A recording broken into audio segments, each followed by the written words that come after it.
A přejdeme dnes vlastně k prvnímu politologickému průzkumu této problematiky pana profesora Krejčího, Roberta Godley, a řekl nám jako politolog, co je to Sýrie vlastně a geopolitika Blízkého východu, v jakém stavu se nachází a jak teď stojí. Dámy a pánové, kolegyně a kolegové, dovolím si poděkovat organizátorům, i když původní dohoda zněla, že já budu hovořit o geopolitickém kontextu syrského konfliktu. Mám výhodu, že mluvím první, takže můžu ztratit čas na to, že provedu určitou rekapitulaci situace. Takže občanská válka v Sýrii začíná v březnu roku 11. Když se podíváte do současných dostupných statistik v OSN, vidíte, že zatím jsou ztráty na životech přibližně 450 000 mrtvých. Některé odhady jdou ještě výš. Odhady, pokud jde o běžence, se pohybují od 4 do 7 milionů, podle toho, jestli počítáte vnitřní a nebo jenom zahraniční běžence. Válka jako občanská začala zvláštním způsobem, to všichni znáte, jako kontext takzvaného arabského jara a bohužel přežila i arabskou zimu. Ta současná etapa měla vlastně dva důležité stupně. Tím prvním bylo zahájení aktivity koalice vedenou Američany, to jsme v polovině v srpnu roku 2014. Ruská vojenská aktivita začala v září roku minulého.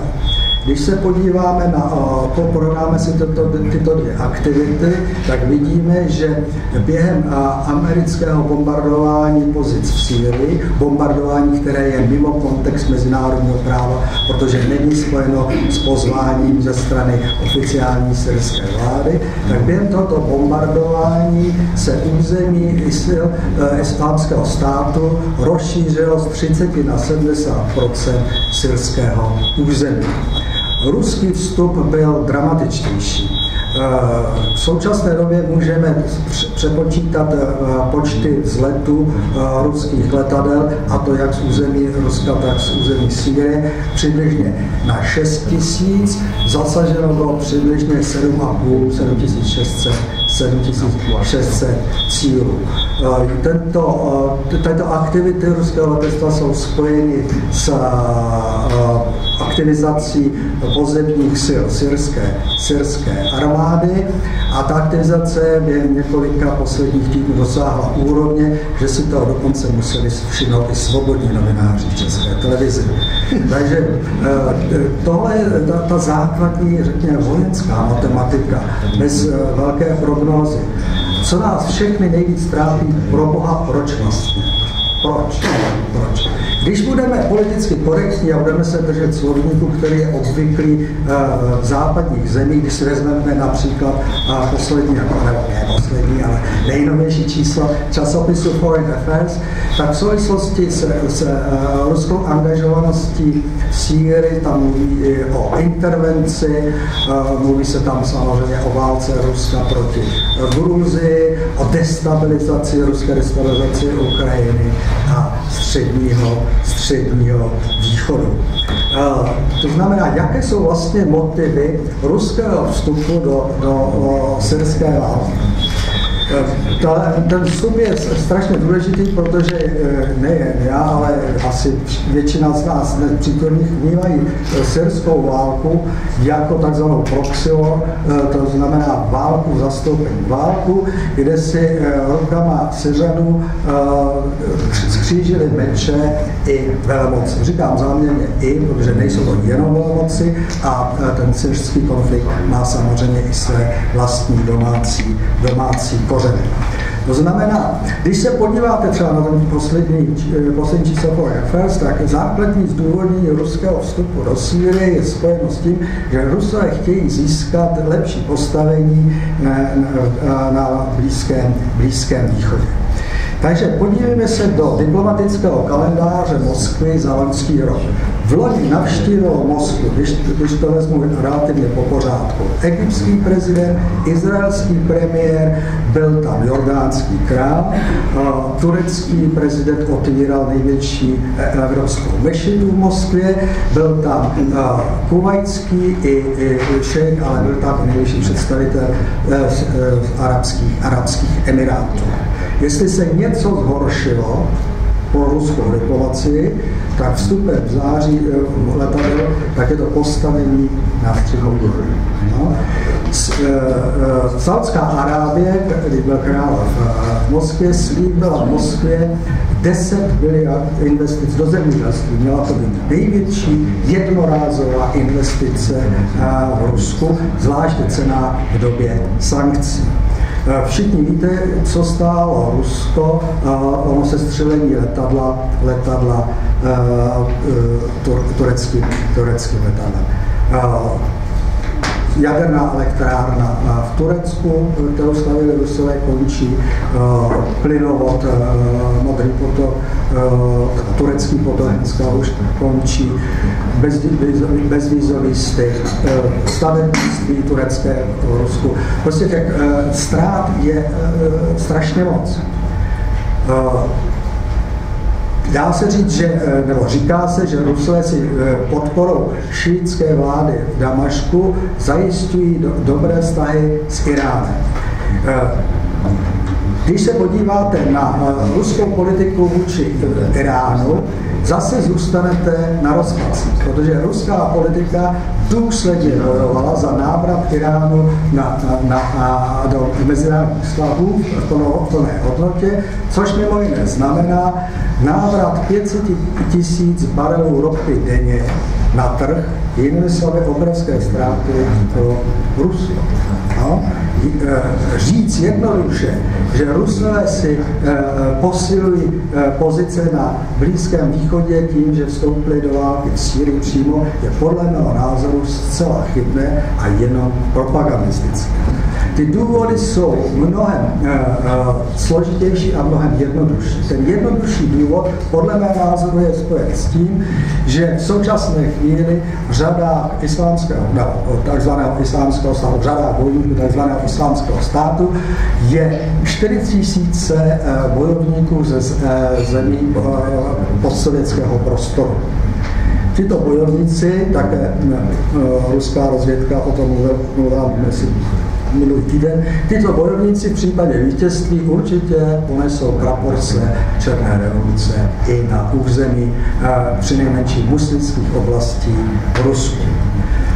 To je problém zcela jednoznačný. Celá střední Asie až směrem na Xinjiang do Ujgurské autonomní republiky v Číně, ta je ohrožena případným úspěchem islámského státu. Druhý problém je spojený s tím, že Rusko muselo říct, my jsme zpátky ve světové politice. Tento faktor se vnímá zpravidla v duchu té korektní češtiny, která překládá americké fráze, se vnímá jako ukazování svalu, vytahování se Ruska na ostatní část světa. Problém je v tom, že není-li vytvořena ve světové politice rovnováha, ten, kdo je na vrchu, má tendenci chovat se voluntaristicky. To znamená myslet si, že jeho vůle, opřená například o vojenskou sílu, může dosáhnout cokoliv. Tím se dostáváme k otázce, co vlastně sledují Američané. Protože všichni víme, když se podíváme třeba na ten jazyk Foreign Affairs, tak zjistíte, že ruská intervence je spojená s americkou pomocí opozici. Ano? Ten jazyk vám jasně naznačuje, že domnívat se, že politologie je neutrální věda, že novináři jsou od toho, aby odhalovali pravdu, tak tato pozice je zcela naivní. Ale zpět, co vlastně Američané sledují tím, že spolu s Francií nastartovali občanskou válku v roce 11. Odpověď na tuto otázku je samozřejmě obtížná, protože my nikdo z nás nevidíme do hlavy těch, kdo skutečně rozhodoval. Já se osobně dokonce domnívám, že chceme-li porozumět motivaci americké zahraniční politiky, nestačí nám ani texty, ani vědomí, ale musíme si šáhnout do nevědomí jednotlivých státníků. Podívejte se mnou na seznam amerických intervencí po skončení studené války. Mám teď na mysli ryze vojenské intervence. Takže 99. rok Jugoslávie, pak tu máme 3. rok Irák, pak tu máme 11. rok Libye a Sýrie. Co tyto státy mají vlastně společného? Co mají společného?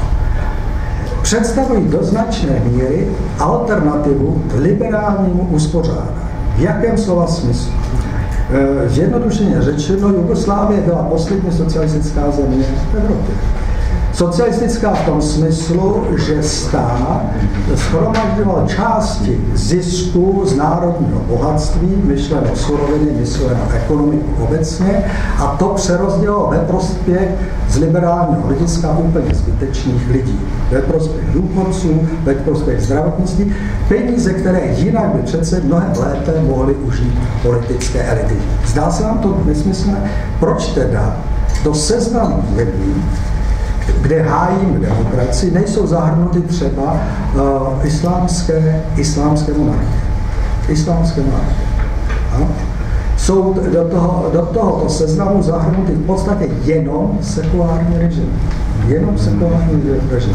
Basistické strany, které vládly v Iráku a v Sýrii, Džamahírie v Libyi. Ať se nám líbí ty režimy nebo ne, teď já nehodnotím. Tento seznam zemí, na které byla použita demokratizace prostřednictvím bombardovacího letectva, tento seznam zahrnuje státy, které jsou výjimečné jenom tímto způsobem. Těžko najdeme jiné kritérium. Nikdy jsem to takhle nečetl v americkém tisku. Proto mluvím o nevědomí. Co jsme četli v americkém tisku a v amerických vojenských strategiích, to je koncepce změny režimu. Už za Condoleezza Riceové, kdy se stala z poradkyně pro otázky národní bezpečnosti ministryní zahraničních věcí, byla přijata oficiální doktrína Spojených států, která orientovala zahraniční politiku na změny režimů, to znamená na barevné revoluce. S příchodem Obamy jsme očekávali dramatickou změnu, restart v Rusku a očekávali jsme také v souvislosti tím, že americké zpravodajské agentury ve svých analýzách signalizovaly přechod k multipolárnímu světu.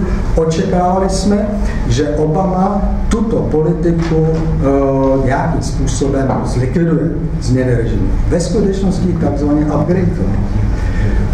Klasická barevná revoluce typu oranžové revoluce se na ulicích, kde to bylo vlastně, v Tunisu,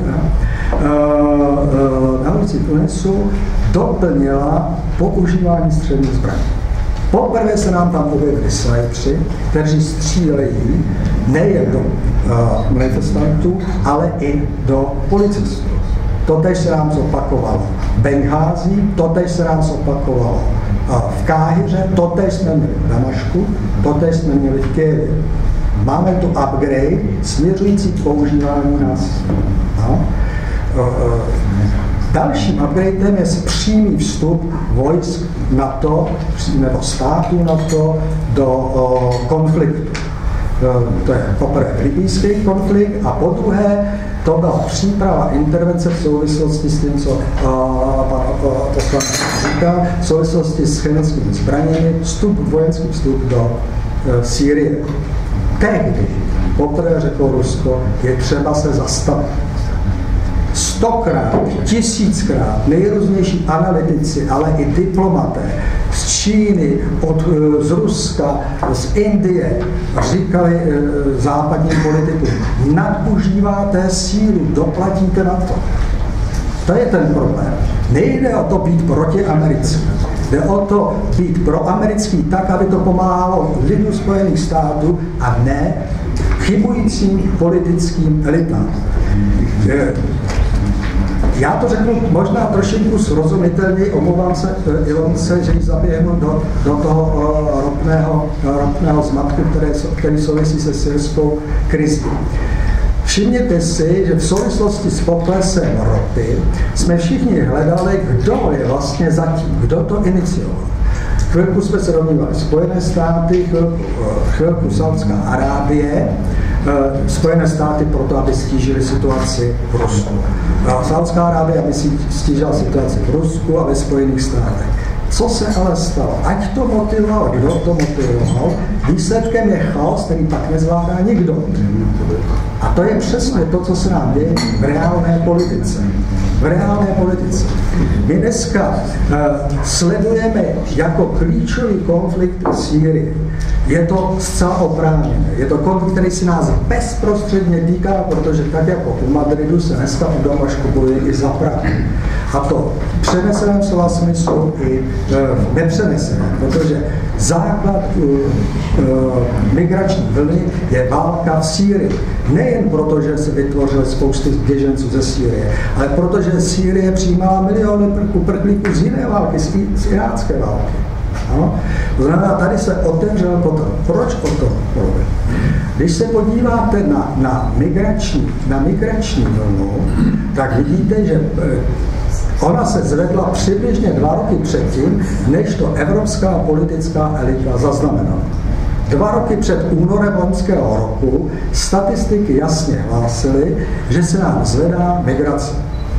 Že ji začíná Turecko podporovat, bude ji nepodporovalo, když vinou západních mocností má na svém území 3-4 roky několik milionů migrantů a nikdo jim nepomáhá. Proč by to nepodporovali? To by byli hloupí, kdyby to nepodporovali. Teď už si vynutili 3 miliardy euro, které měly přijít před 2 lety, ale ještě dřív mělo přijít zastavení vlastní války.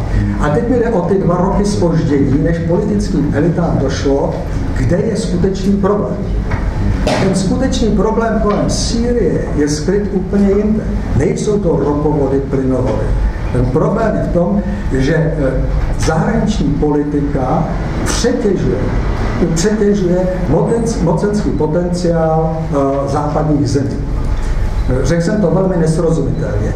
Stanovené politické cíle, a to nejen v Sýrii, ale i na Ukrajině a na celém Středním východě a v severní Africe, stanovené politické síly jsou za možnostmi, za kapacitami všech západních zemí.